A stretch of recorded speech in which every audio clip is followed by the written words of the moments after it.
Professor. Let's go. Here we go.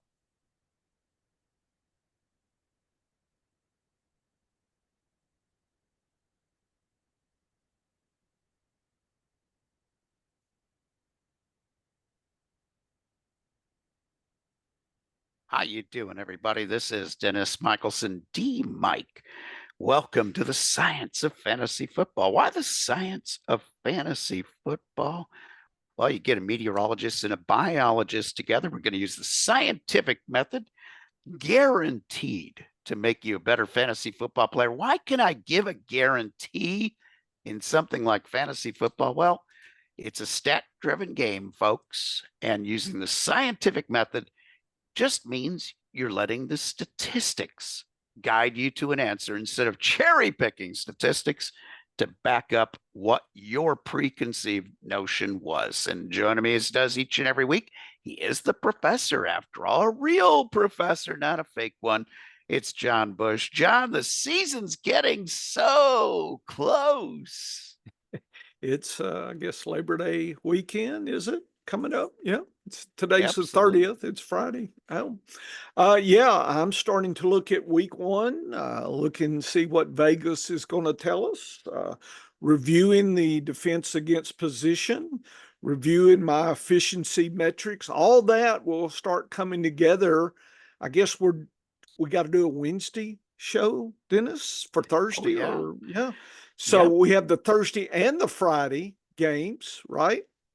Which we'll cover on Wednesday. Yeah, so we'll do that. Next week. And so if you never heard us, our routine is we'll cover the Wednesday, on Wednesday we'll cover Thursday, and then our Friday, Saturday recordings will get out to cover the Sunday. We try to hit the extreme high shootout games and the what we call squirrel games, right? Is it the squirrel and the dog? Squirrel and the husky. And the Huskies. Okay. Dennis owns a husky, Ash, and it's the Ash plays fantasy football. I saw her on Twitter looking at Dennis's metrics, trying to, she plays in a she does what the zero bone approach for her drafting. So she was working hard today, and we tried to do that as well. So we're going to use secret stuff, Vegas, our metrics, our weekly. We have 5 or 6 different weekly metrics that we will be building and testing this year. So we got a lot coming for folks, and so just stay tuned. And we'll try to give as much as we can give, but there is secret sauce, and it stays in the professor's data cave. I'm sorry. Yes, it does. Sorry. It does stay proprietary, as we like to say. Sorry. But yeah, we've got proprietary data from the professor. We got a data dog and a stat cat around here. Cat. We got you covered all ways. But I have a gripe. For the fantasy football audience. And my gripe will come with an explanation. Is this where certain singer is calling plays for the Kansas City Chiefs? Is that your gripe? No. You like that? I love that. Taylor Swift drawing up plays. Okay. I want more creativity. We've seen a Motown play. We've seen, a play from the 1930s, Michigan. That. Remember when they ran that Rose Bowl play from Michigan? I like that Andy Reid always has these 1 or 2 plays that are just for fun. They're to keep the team loose. The crazy thing is they've been very productive as well, but the team has fun doing these plays. It's just like practicing the behind the back throw. The Mahomes always practices in at the end of the practice, he's having some fun. He'll try 1 or 2 of the around the back things. It worked in a preseason game this year. So yeah, bring on Taylor Swift. We need another star on the team to be dating somebody else so we can get even more creative, crazy plays. I'm glad they're having fun, but I've got a gripe, Uh-oh. Professor, and a gripe that comes with an explanation. Okay.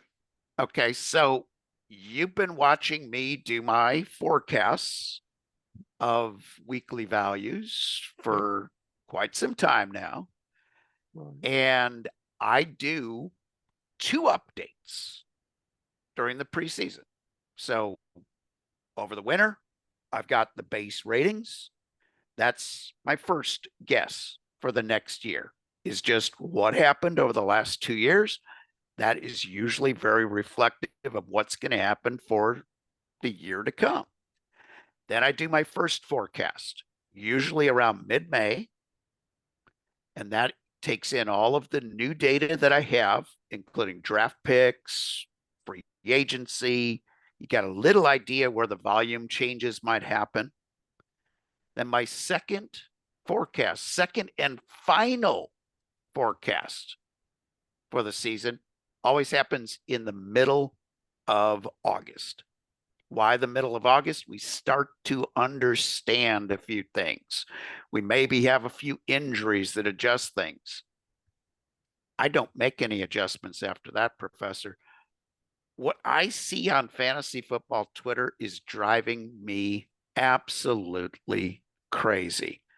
These one piece of data changing the way you look at particular players, whether it's a coach saying, you know what, we're going to try Kyron Williams as a punt returner. And people are like, oh, that means Blake Corum is going to take over as the starter. And that Kyron Williams is a 1 year flash in the pan and he's not going to do anything this year. They had him as a value in the second round. He's a steal in the second round. This should be a first round draft pick. And then all of a sudden, he's returning punts. He's a bum. He's heading to the bench. I'm avoiding him. People, first of all, stop listening to coach speak. Second of all, look at the statistics. The man was the punt returner and a kick returner for the first 3 weeks last year. Then they found somebody to replace him in those roles. And he went on to have a great season. One piece of data should not adjust your rankings. Samaje Perine gets signed by the Kansas City Chiefs. Oh, that means Isaiah Pacheco is no longer a 3-down back. Give me a break. If you liked Pacheco when Clyde Edwards-Helaire and Carson Steele were the only two running backs left, hey, a lot of people like Deneric Prince were telling me he was going to be a thing this year. I didn't think he was even going to make the team. Guess what? He didn't make the team. He's back on the practice squad. Do not let one piece of data change your entire process from the offseason unless it's something significant. If Brandon Ayuk had been traded to another team instead of re-signed by San Francisco, that would have changed the dynamic, changed the target distribution on the team he went to and the team he left. But that didn't happen, folks. So don't overreact to coach speak. Don't overreact to one piece of data.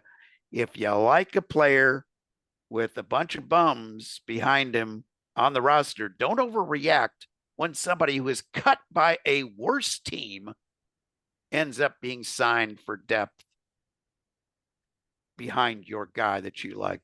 One data point changing everything doesn't make any sense in the world to me. I call that a giraffe, and you just walk on. Maybe if all of a sudden other giraffes pop up in the weeds, then maybe you got something. But right now, one data point, Dennis, I'm in science, we just note that, and usually it inspires another question. But Yes. so then the hypothesis begins, but not to just, in other words, just that point. Oh, here's the question. So the question is Pacheco a third, a three down back. Well, if that's your question, you can't answer that until a few games into the season. So some things can be tested kind of before you draft.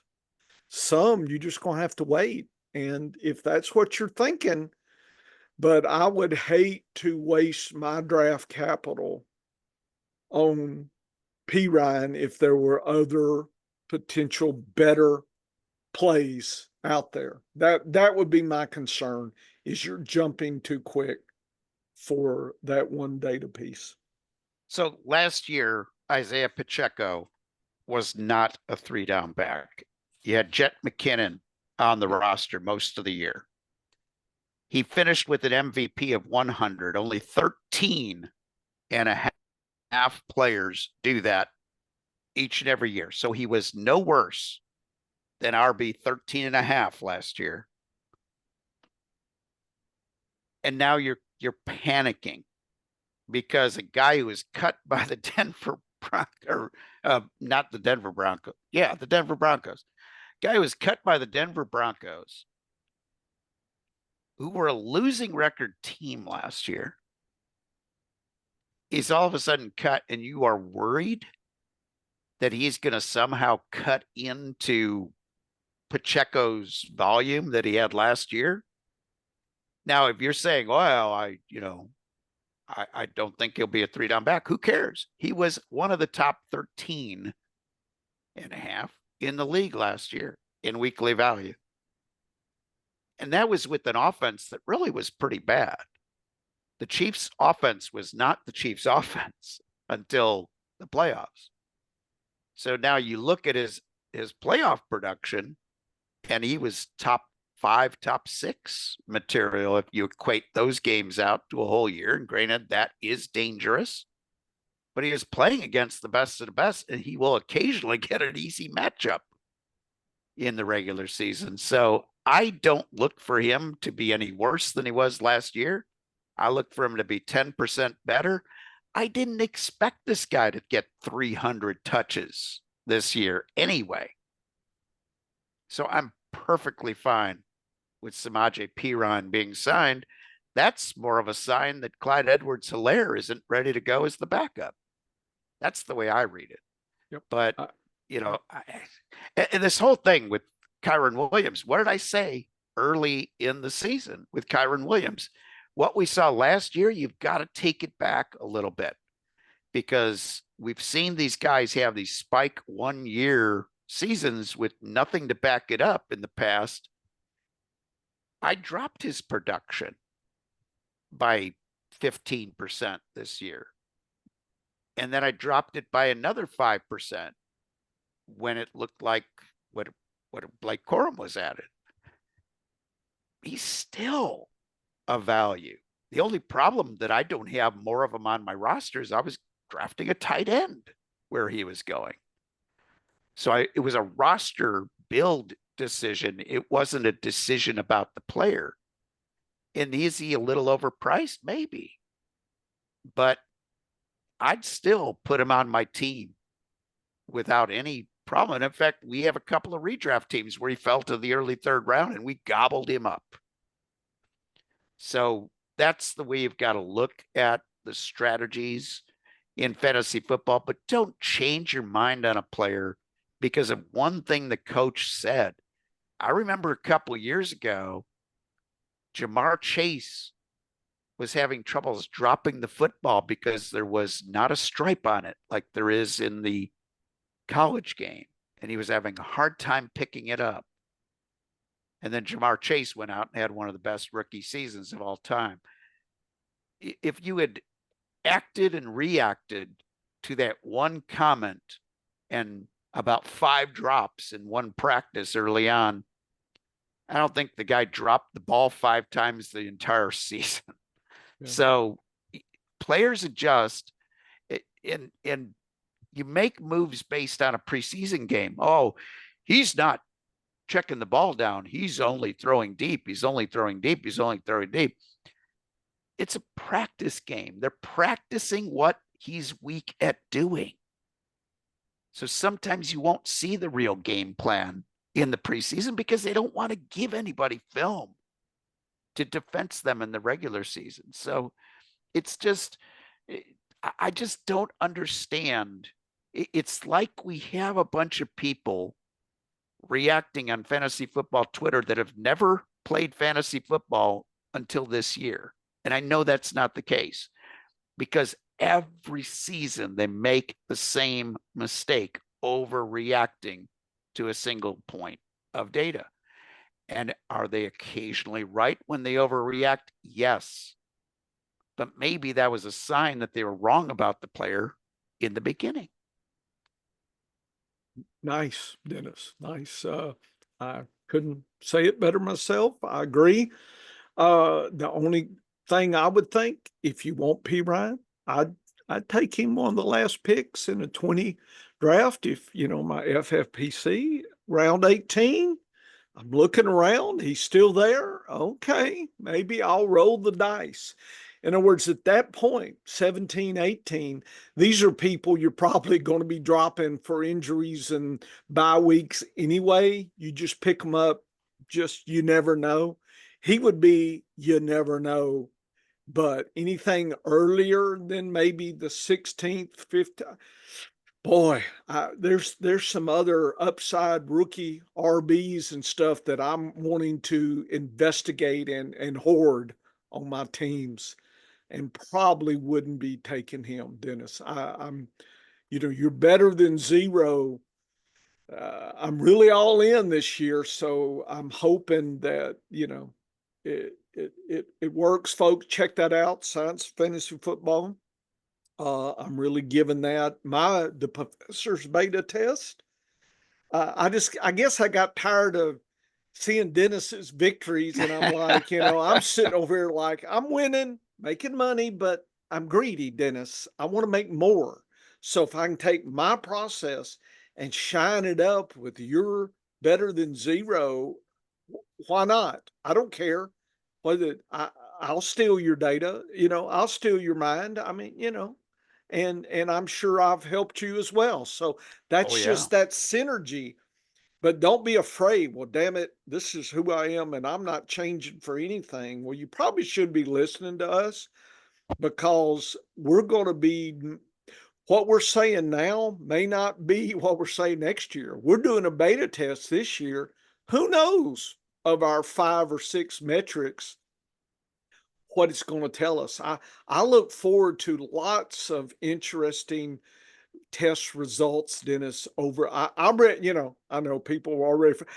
Some of us, in my part of my little data scientist in my head, I'm ready for next February, March, so I can start my work again. I want to. I'm rubbing my feelers together. Man, I wonder what we found. I can imagine one of our metrics does good on, say, tight ends. The other ones are good on wide. Wouldn't that be great to know where our strengths and weaknesses are? And I don't know if some of our friends and some of the experts on Twitter, I wonder if they look a hard look at them. Would they say that? I don't know. It's not a gripe. It's just you got to have some bravery and say, yeah, I really messed up this year, or yep, this metric is sucky compared to that one. That's why we're doing beta tests. That's why we use a scientific approach to it. Let's find something better. Let's get better every year. We want to be what we can be, not what we are now. We want to be better. And so that's kind of, I don't know if that's a gripe or what. That's what I'm thinking. This year is going to be really interesting. Anytime you're forecasting the future, I don't care if you're picking winners at the racetrack, playing over unders in football, trying to figure out who the best is going to be in fantasy football on any given week, or trying to figure out the grain markets, the stock markets, any predictive forecast situation, you will never be correct 100% of the time. That doesn't mean you throw up your hands and say, I'm just guessing anyway. No, you're not. But if you have 80% success this year with more hard work and better understanding of how the game is evolving, and the game is evolving. Look at the changes that have occurred in the NFL in the last 5 to 10, 20 And we years. got changes this year with the kickoff rules. Who knows Changes what's, yeah. with the kickoff rules is going to change a portion of the game. It's going to be different starting points for the offense than last year, and that might have an impact on fantasy football scoring. Because if a team is starting at the 38 instead of the 28 or the 25, that changes how often they're going to be able to score, which means more fantasy football points potentially. But what if the teams figure out a great way to squib that kick into the landing zone, or the ability to really get one to hang high consistently where they can get, be able to react and do things, pin guys into the corners. There's going to be so many changes that happen, but I see people not evolving with their fantasy football thinking. And in just the last 10 years, folks, I have gone from a last quarterback. I want to, if it's a 12-team league, I'm grabbing the 12th best quarterback. And I did that consistently. My quarterback is always the 9th through 12th guy off the board consistently. Then about 3-4 years ago, I discovered that elite quarterbacks were more successful. When I looked at my diary and I had an elite quarterback according to my weekly tools, I consistently won more money. I qualified for more championships. I won more money. So I started drafting more elite quarterbacks. And your analysis of the data showed that I was playing in the whiskers. So that's why I was having success. But over the last 1 to 2 seasons, I started noticing another trend in that if I missed on the elite, because I'd never force it, what did I tell people last year at this time during draft season? Get one of the first 4 quarterbacks off the board and you're going to be happy. And this year I looked at things, and last year I looked at things when I didn't make the right decision. I didn't get an elite guy. I doubled up. I took 2 quarterbacks back to back in the 7th and 8th, or the 6th and 7th, or the 8th and 9th. In one league this year on FPPC, Professor, I took my chances at quarterback.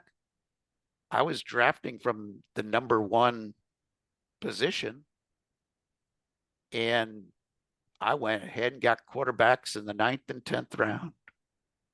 I was actually drafting from the 12th position. So I took quarterbacks at the 9, 12, or 9, 10 turn. I got Jordan Love and Caleb Williams. I'm feeling pretty good about that. But the reason that I started switching this way is I said, instead of having 1 elite quarterback, if I miss on the elite guys, why not 2 very good quarterbacks? And I can play the matchups. Then your data this year showed under certain circumstances, a quarterback can have up to a 29% advantage. There's some Now interesting secret metrics. I like that. Secret sauce that you've cooked up, but it showed me why this new idea of mine is working. I'll still go elite. If I can get an elite quarterback, if I can have Jalen Hurts this year, I would grab Jalen Hurts all day long over the other 2 super elite guys, who of course are Josh Allen and Patrick Mahomes. Why Hurts over Allen and Mahomes? Josh Allen's got a fantasy football playoff schedule that I don't like this year. Patrick Mahomes championship Sunday for fantasy football actually comes on a Wednesday, folks. What? He's got that week 17 will be on Christmas Day for Okay, but Mahomes. it's not out of the country though. No, but it will be a Wednesday night game on a short turn from Sunday. So it's week 17 of the season, Professor. What if the Chiefs are locked into their seed, whether that's 1, 2, or 3 or 4? They can't do any better. Why would they put Mahomes out there on Christmas Day? They should be resting him for the last 2 weeks, or at least only playing him the first quarter, whatever. So this week 16, is it? No, week 17 is going to be Christmas Day this year. It's going to be a Wednesday night game, which they've never played a Wednesday night game. They're playing at Pittsburgh with the Raiders. They're playing the Raiders on Christmas Day, I think. Or no, I'm sorry, you're playing Pittsburgh on Christmas Day. Yeah. So that's the kind of stuff that I look at and I say, okay, playing away too. Yeah. So maybe I don't want Mahomes, but of course, I'd love to have Mahomes all season, racking up a lot of points, racking up a lot of wins, but I better have a backup plan. So the idea is I better draft a second quarterback. And the way injuries have been happening at quarterback lately, doesn't it pay to have an insurance policy sitting there? It does. So this is the way you have to think in fantasy football. The game's evolving. You better evolve with it. Yep. If you see somebody telling you there's only one way to win by taking a late quarterback, they're playing in the past. There are other ways to take advantage. Now, what I found is by taking 2 very good quarterbacks, whether I take them, I'm taking them from the 6th round through the 11th round is where I'm getting my 2 quarterbacks. That means I've got 3 elite wide receivers, 2 elite running backs, and an elite tight end by the time I get to round 7. And I'm taking my quarterback more often than not. That gives me a lot of flexibility. In the weeks or the teams where I missed out on an elite tight end, that's where I might go with round 6 instead for my quarterback and take a guy like Joe Burrow. The idea is have a strategy and have a backup strategy in every draft you're in. But Professor, this is the time of the year that we also got to get ready for what's going to happen next, because no matter how good we are at preparing in 12-team redraft leagues with short benches, there's going to be a lot of surprise players. There are every single season. Yes. Before you segue into that, I got to answer a question that you asked me. I'll just do it on the show. Remember, you asked me about opportunities and what, and I said I thought I'd done that. I have done that. I did something called back in July, maybe. I called it what did I call it? I called it opportunities achieved over positional median by game. It's OPMG, and that is a metric we hadn't even tested this year, Dennis.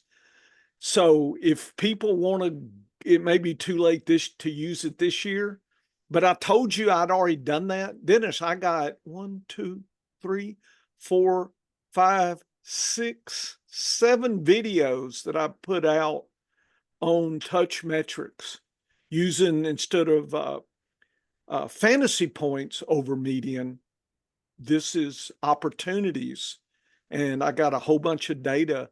I guess I forgot to test this. I invented it and thought about it and forgot to use it, Dennis.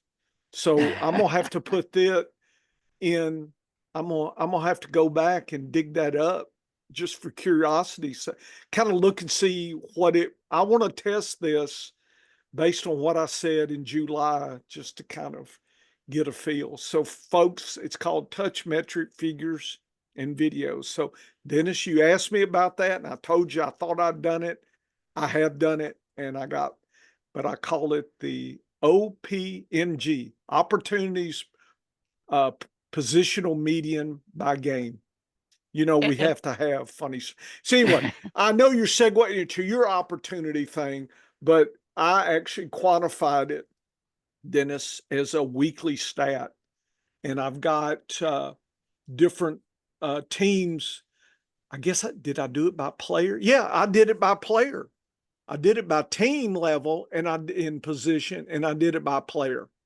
So people can look at players and take a look at. I'm sitting there looking at all my good data that I had. Number one last year was, I guess, touches per game. CMC. That's why. yep. Then 21. The next time, Brees Hall at 17. I mean, it's just, anyway, if you want to look into that, folks, it may be too late for this year. I'll try to update this as well if it looks like it's something interesting versus all our other metrics. Okay, Dennis.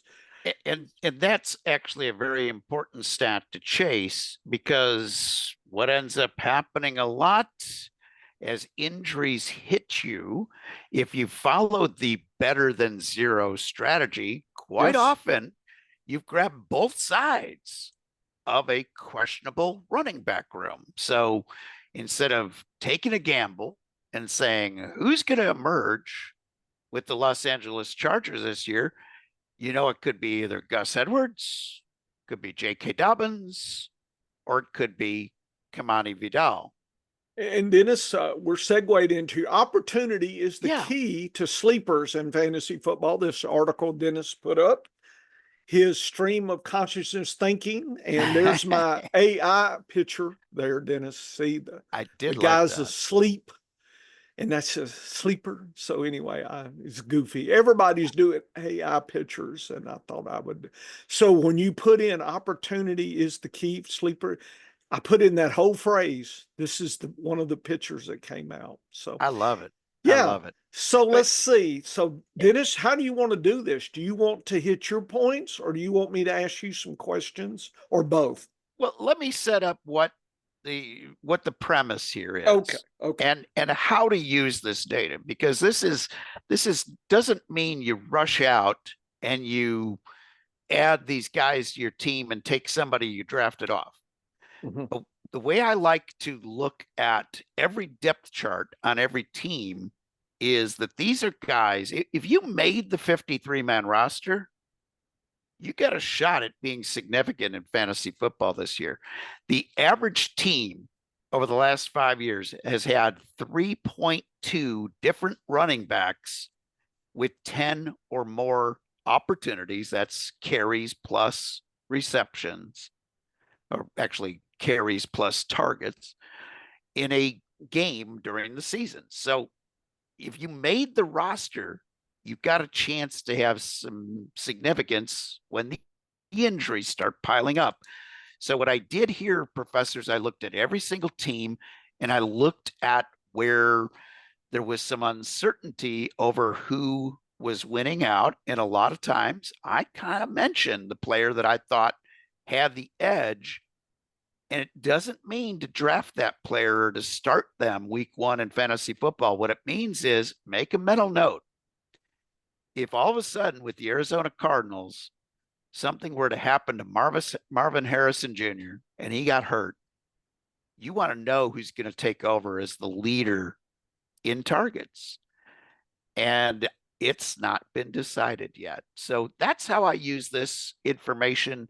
I go through every team's roster, their final cut down depth chart, and I see where the opportunities are for moving up the pecking ladder. And that's kind of what it's all about in fantasy football, is the next guy up mentality. I like it. So, uh, let me think. What question do I have? Buffalo Bills. Did I lose you? No, I'm here. Okay, Buffalo Bills. Tell me about those wide receivers. It seems Oh, confusing to me. So unconfusal me. very, very confusing, but I think it's got a simpler solution Okay. Okay. than people are building it up to be. Okay. So right now, the 1, 2, and 3 in Mhm. any particular And order. I'm reading what you wrote. And folks, I'm recording this visually so you can listen to Dennis tell you what his article is saying. Go ahead, Dennis. So there's three guys in no particular order. It's veterans, Khalil Shakir and Curtis Samuel, Yep. and it's rookie Keon Coleman. So the way I dissect that is to figure out, okay, is this a three-headed monster? Is this going to be a possibility of not figuring this out? Or does one of the guys have enough data that he's shown what he is? And in my opinion, Curtis Samuel has shown us that his upside potential, the best year he ever had in fantasy football, is kind of like What was his MVP? he was kind of WR30 level, is what he was. That, that That's not bad. no, but I'll I'm take greedy. him. Dennis, I'm greedy. Yes, I'm greedy too. I And want I want 3 WR2s and ones. I want 3 on my team. and that's the whole He idea. he would be I'd be reaching. I think he's my 4 if I'm reaching for him. Yeah, and his best season, of course, we look at these 2-year data sets. Yeah. His best was 86. Okay, but he got to go back to 20. Yeah, I was about to say. That was his best season was in 2020. He didn't play in 2021 because he was hurt. Yep. Since he's been hurt, his numbers have been 35 and 43 the last 2 years. Dennis, that's sad. That's sad. So his upside, his best year that he had, okay? If you look at his back class, his absolute best year that he had when you look at his back class was an 86, and that equates out to be about the 18th best. So Diggs last year was what on MVP? So Diggs was over 100. Okay. So if he can't make 100, and we just kind of showed you his ceiling, is that Shakir Coleman? So that's the good question. So Shakir, yeah, he's always been the third banana on that team because you had Gabe Davis and Diggs ahead of him. And they're gone. They're gone. So last year, his MVP, Khalil Shakir's, was only 22. That's the 2 years combined, he's only been in the league for 2 years. His rookie year, he played fewer than 5 games. So when you add those with last year's, he comes up to an MVP of 30. But here's the thing, young players can improve massively, especially if they've never been in a situation where they've been leaned on. So is this he's kind of a rookie-like in being in a position he's never been in before? Perfect way to look at it, and a perfect comparison, if you will.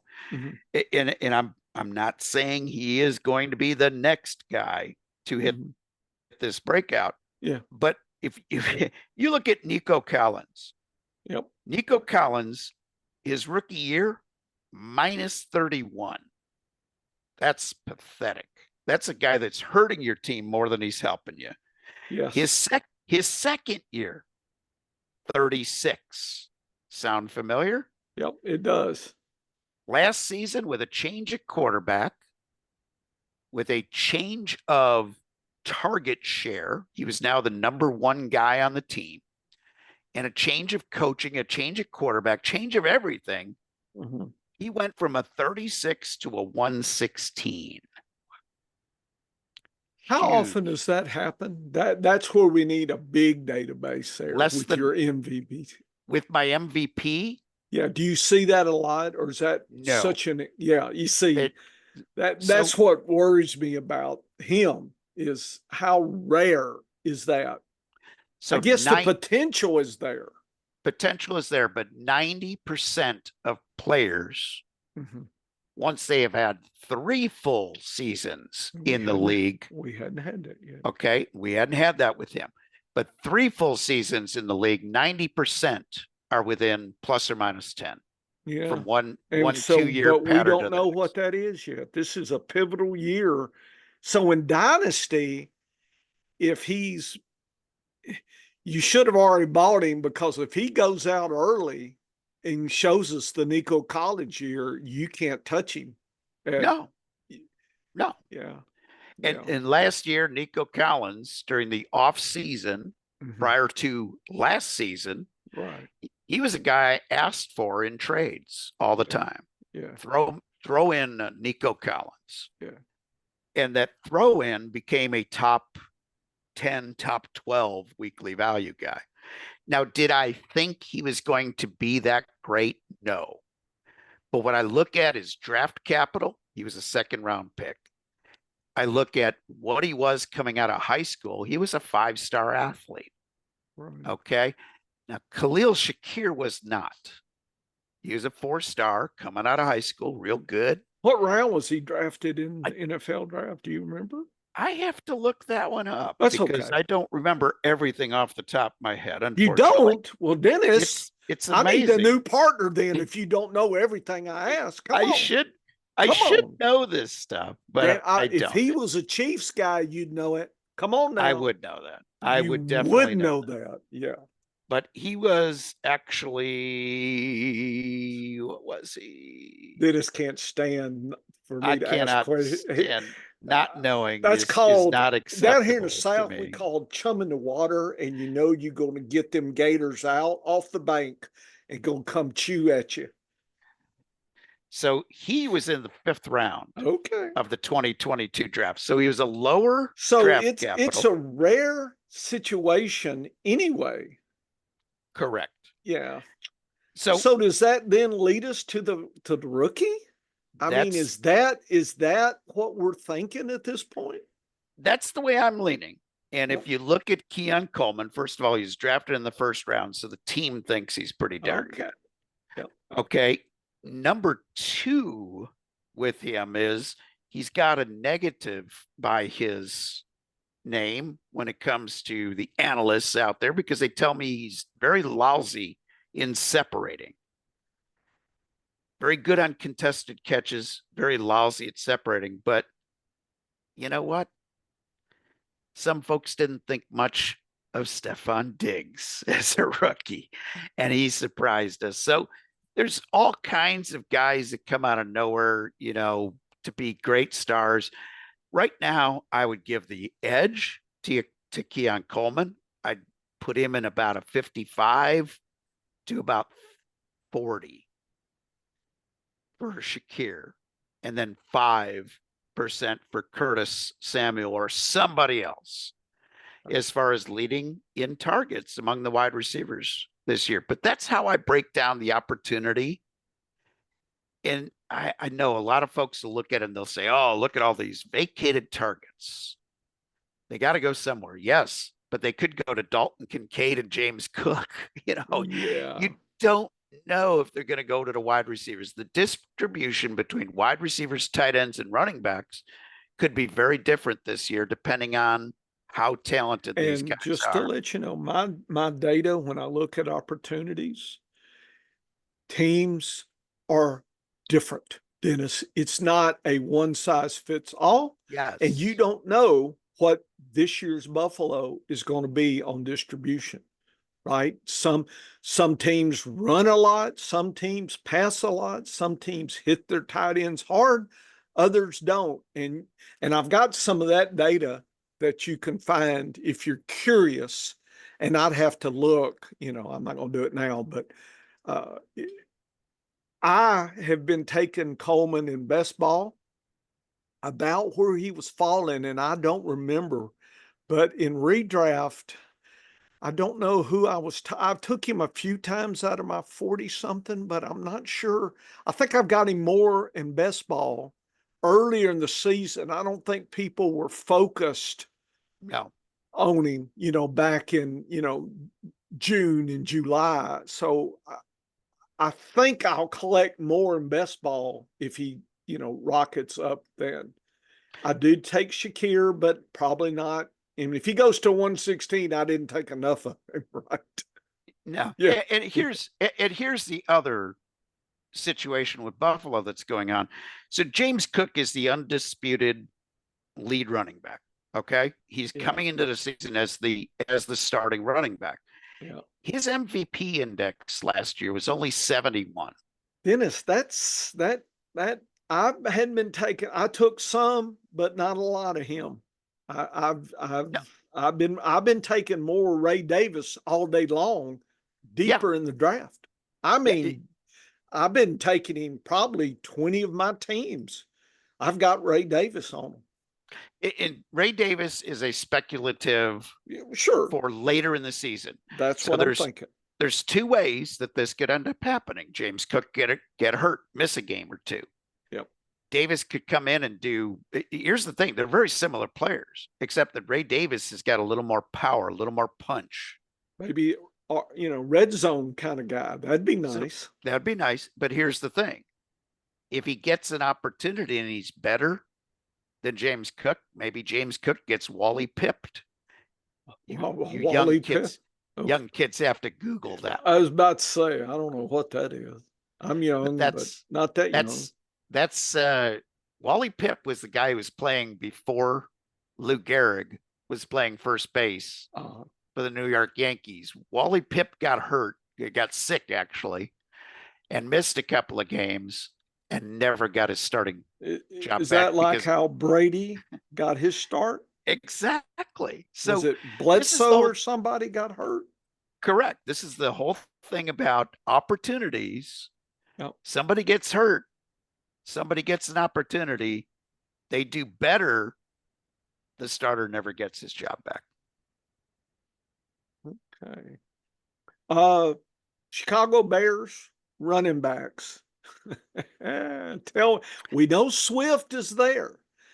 My question is Rashawn or Khalil. That because I've been able, actually, I've been able in some best ball to get them both, play them both. I've actually even in redraft because they've been going so deep, or I've been taking Herbert in a couple places, Rashawn go into the 18th round, and I'll just grab him. Who knows?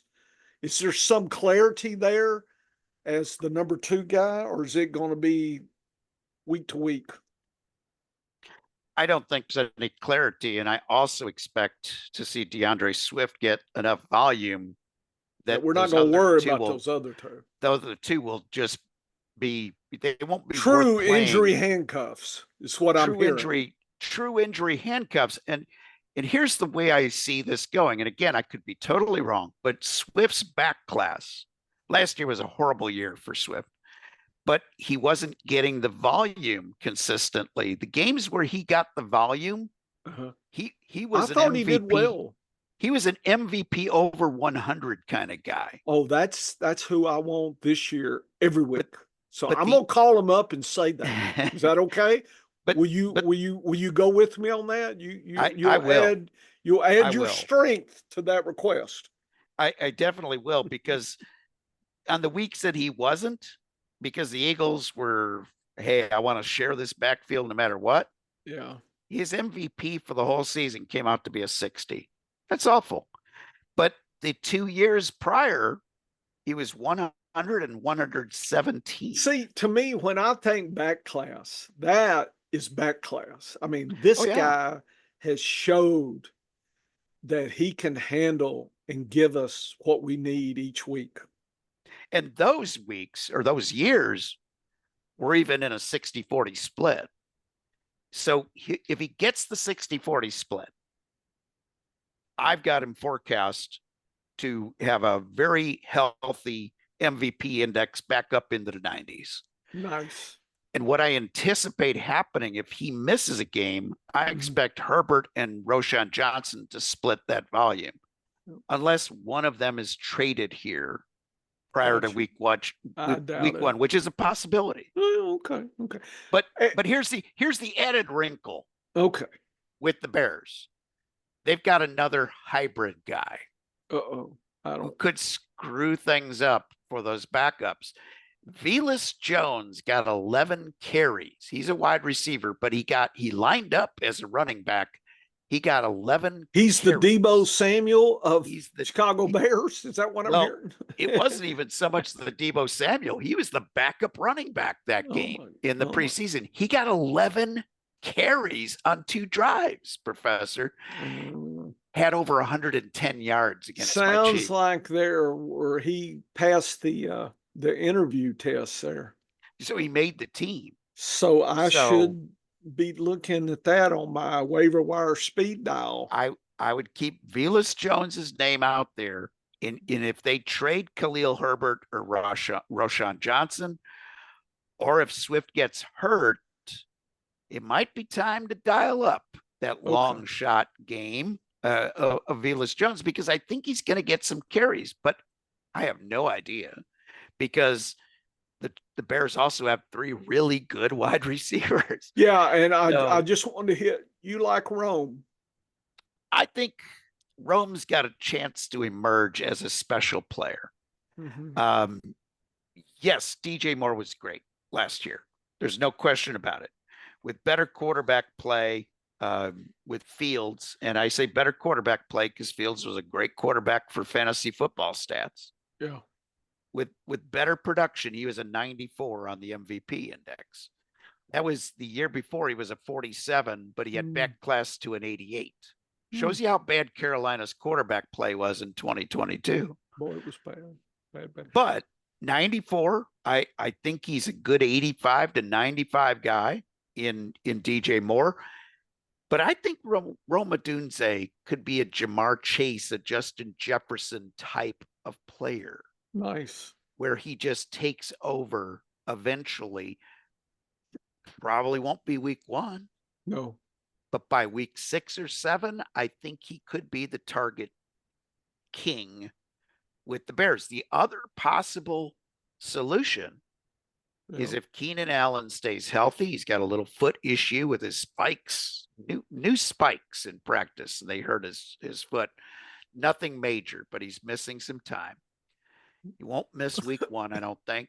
But let's say Keenan Allen stays healthy. We know he gets open. We know a rookie quarterback loves a veteran wide receiver in the short part of the field That's that Keenan Allen. gets open. That's Keenan Allen. He'll eat all day right there. Yep. So do they use DJ Moore to spread the field? Then Odunze kind of runs some middle to long routes too. Is he the favored guy in the red zone? There's so much. It's a possibility if everybody stays healthy that it's a 3-player split, which waters down all of them. So instead of having a top 12 guy, maybe you got 3 in the top 30. That's a possibility because I think the Bears are going to throw a lot. And I think the Bears are going to be pretty good at scoring. Nice. Dallas Cowboys, lots of rah-rah with Dalvin Cook. So tell me who I need to have. Is it Dalvin? Is he the secret sauce? What's going on there? So this is by elimination. Okay. It, Okay, this is Dennis. this is just like this this is kind of survivor running back. Okay. Okay. So if you look at Ezekiel Elliott Yep. last year, he was actually remarkably okay. He was a 64 on his MVP. And that was in part-time duty with New England. I only count the games where he had 40% or more snaps. He was a 60 or the year before. His back class in 2021 was a 94. Mm. Which Ezekiel Elliott are we getting? Yep. He didn't get younger in the offseason. Nope. So I think we're seeing a guy who should be around a 70, which is about 25th best in the league. Mm-hmm. Rico Dowdle is a guy that I don't understand why anybody is all in love with Rico Dowdle. he was so bad last year. Like he had a couple of flashes, but not enough stats to even grade him. And if I look at his MVP, it was about 35. That's sad. I actually thought Malik Davis looked pretty good in the preseason, but he got cut. They brought in Dalvin Cook, who didn't do much of anything last year. And it's a mystery who is going to shake out there. Now, I have taken some Dalvin Cook as last round picks in some best ball drafts recently.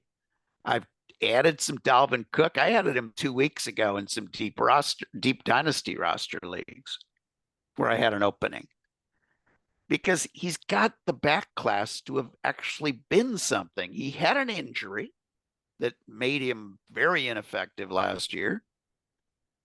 Maybe he rebounds, but sometimes the best way to do it in a group like that for redraft, avoid them all. Okay. Houston Texans wide receivers, Diggs, Collins, Tank Dell? What is going on there? I'm And that confused. and that's a right thing to be confused because if Okay. you if you look at all of them and you look at their games played last year, Yep. just their full games played. Yep. Nico Collins was at a 114. Dennis, that's good. Diggs was at a 100 and he's got a back class to 131. That's good. That's very good. You look at Tank Dell, didn't quite have 10 games in, Yeah. 100 in the games he played. That's good. So You I got three potentially good. That's confusing. I don't think is there enough to feed all three? I'm not sure, but Diggs was sort of the cheapest of the first two and Yeah. actually of the three. So when I'm in a situation like that, Yeah.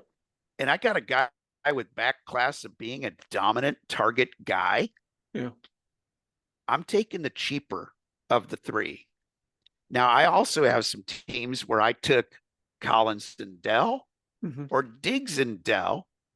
Mm-hmm. It was hard to get Diggs and Collins with the way they were going in the draft. Yeah.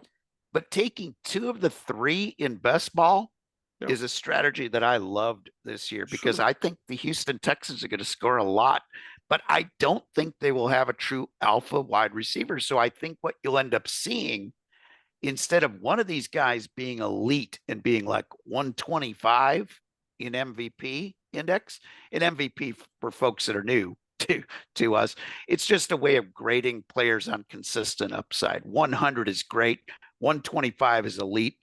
Anything higher than that is insane. And anything less than 80 is a sign that, yeah, maybe you're vulnerable to somebody taking your job or taking more volume away from you.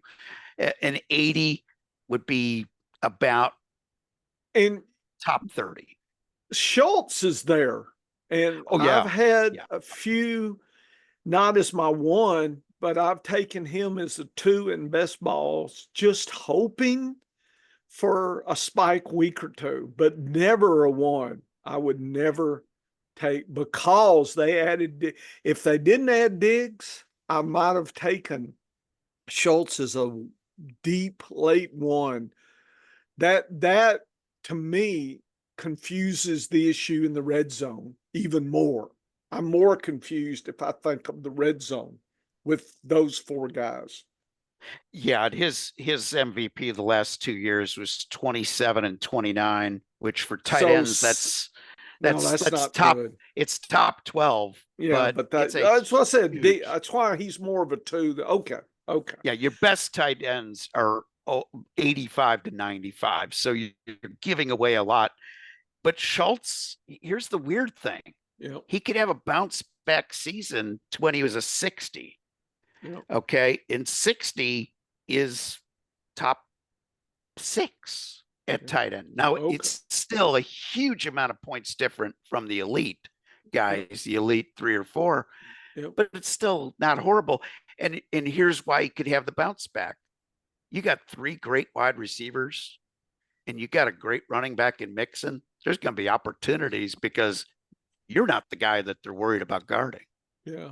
I mean, if you're sold on Schultz, if you're waiting, then I would try to pair him up with Hawkinson and try to make it, real quick because they're pretty close to each other. I'd take them both back to back. If that's your strategy, and especially in the tight end premium, I've been doing and Dennis and I've been doing the, Hawkinson with some of these other Yes. folks and hoping that he bow. What was Hawkinson MVP last year? Oh, Hawkinson was the elite of the elite Yeah. last So year. if he can come back close to that, you got something. Because I think 10th round or so, something. So 10th. Hawkinson was a 100 last year. That's Okay. nice for That's that tight was ends. That's that was great. that was one of one last year Yeah. at tight end, and that is good enough to be a top 12 wide receiver. All That's day long. how good he was. So you're talking an elite of the most elite tight ends. If he If can come back to that, if he's 80% of himself he's this year, still worth pairing up with somebody yes. like a Schultz or an Yeah. Ingram, or I've been doing that in best ball all day long. In best ball, I love having him as one of my three. Yep. And in redraft, I don't mind taking him and even taking like a Jonnu Smith or Yes. taking another late My tight three has end. been Ertz all day long because I figure I get about Ertz. 5 games out of him that are Yeah. good. And that's And if not a I've bad got him strategy. 5 games, then Hawkinson wakes up about week 7 because his bye is week 6. So I'm thinking he's back week 7 or 8, and he'll get you 5 out of that. There's 10 right there that you got And a that's good shot at being in the top 6 and weekly. that's the way you have to look at tight ends, especially in best ball. Give me Yeah. 3 to 5 good weeks. And guys like Schultz even have a chance of giving He you could get you three 3. three Yep. to five good weeks. I mean, You could that's he's the viable with Hawkinson. yeah. If you love Stroud and you're really like, oh man, I just warn you that those 3 wide receivers are crazy. Dennis, let's do one more. Uh Sounds good. my uh my Kansas City Chiefs, I know it's rare for you to talk about them. Go. Well, with Tell you me know, about what I need to know, folks.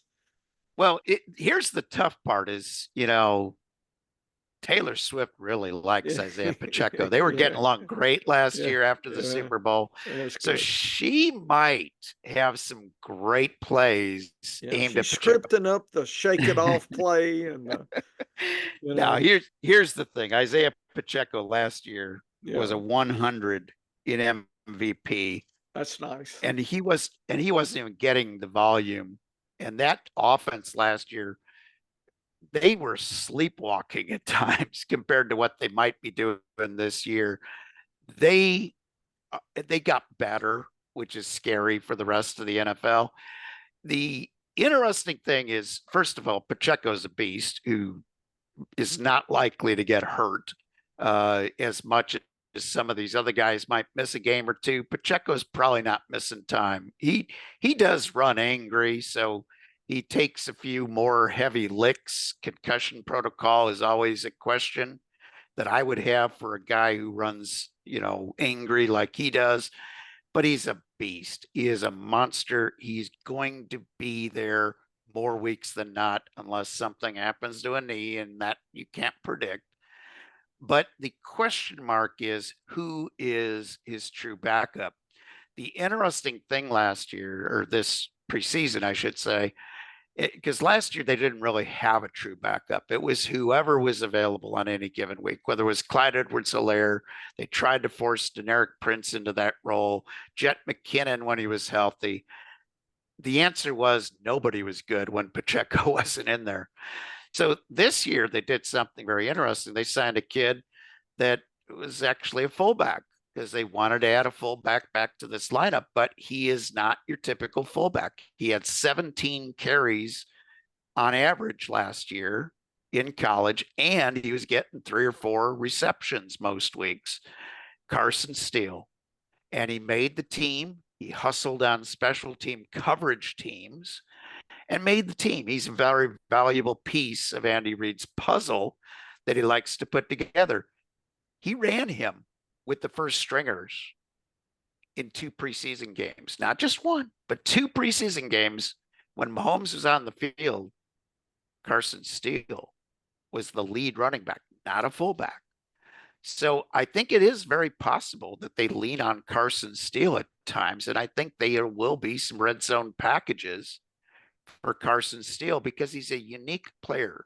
And you They can did get have him late, Dennis. You can get him late. I've been taking him everywhere I could. I'll Him, take Ray it. Benson. Yep. I've been stock. The better than zero says Steele is a steal all day long.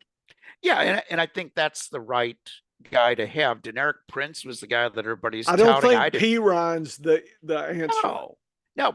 Here's what P. Ryan is going to do really well that Pacheco does not do as well is that Andy Reid loves the screen pass. He does. 3rd and long, he likes occasionally to nullify those pass rushers by using the screen pass. It's not Pacheco's strength. Pacheco's pretty good out of the backfield, but he wasn't really letting the play set up on the screen pass as well. And they liked using other people instead in that screen pass role. P. Ryan is great on pass protection. Okay, so you bring him in, and if they blitz and you want to run a screen, he can play that game. If you want him just to keep Mahomes alive, he can stay in and make the block as well. He's not going to be a threat to Pacheco on 1st, 2nd, or 3rd and short. What he might be is 2 things. 3rd and long, you might see some P. Ryan in there. Every once in a while, when they've been rushing you hard, you might see P. Ryan in there when they want to run a screen pass to kind of set the tone for the rest of the game. And the other times he'll be in there is if Clyde Edwards-Helaire is not healthy enough to play, and P. Ryan is the only other backup running back to Carson Steele, you might see P. Ryan every 3rd or 4th possession just to have a change of pace. Reid loves doing that.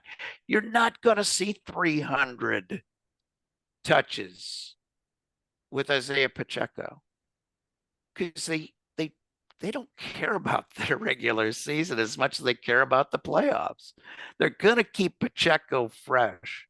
They're not going to run him 25 times a game unless they have to win a close game.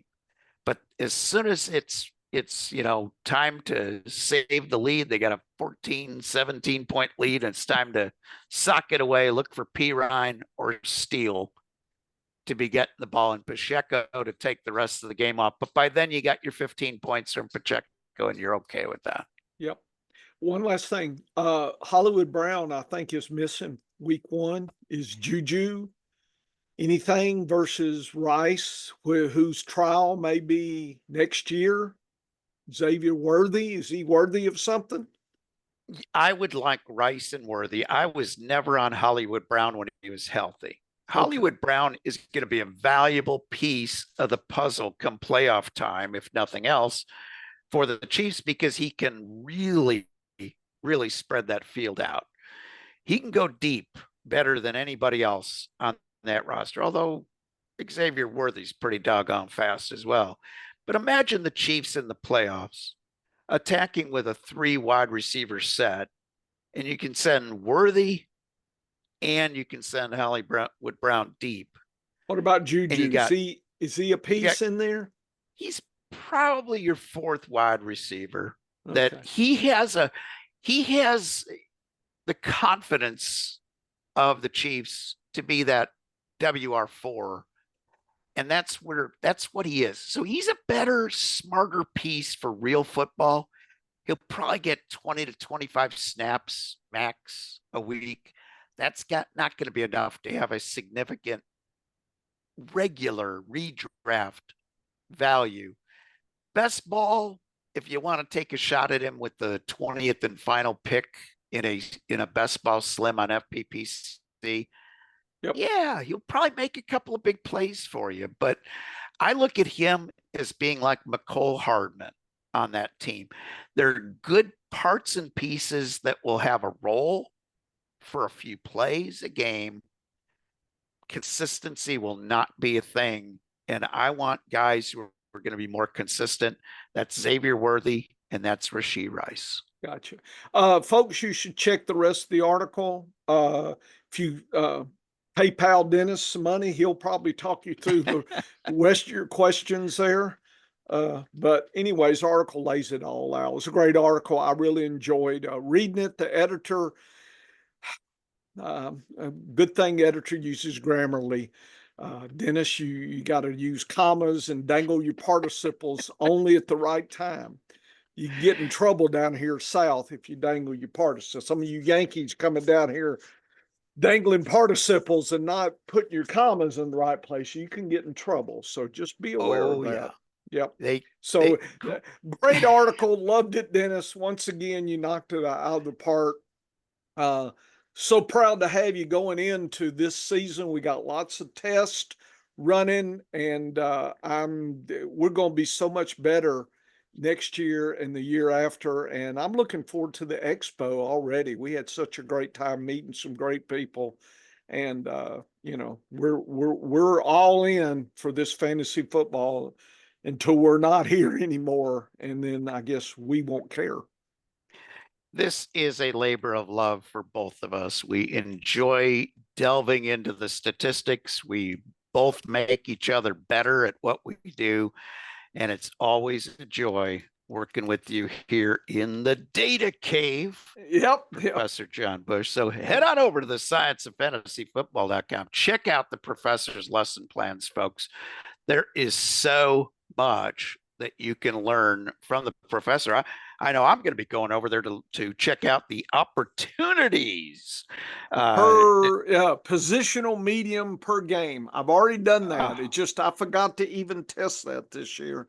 So there's a study that I'm working on that will go correlating with that this year. So I've got to go over and watch that video this weekend as well. And head on back here next week for another Wednesday, huh? Next Wednesday. Wednesday. We got two games to talk about. Wow. Okay. Next Wednesday here on the Science of Fantasy Football. Get to work, folks.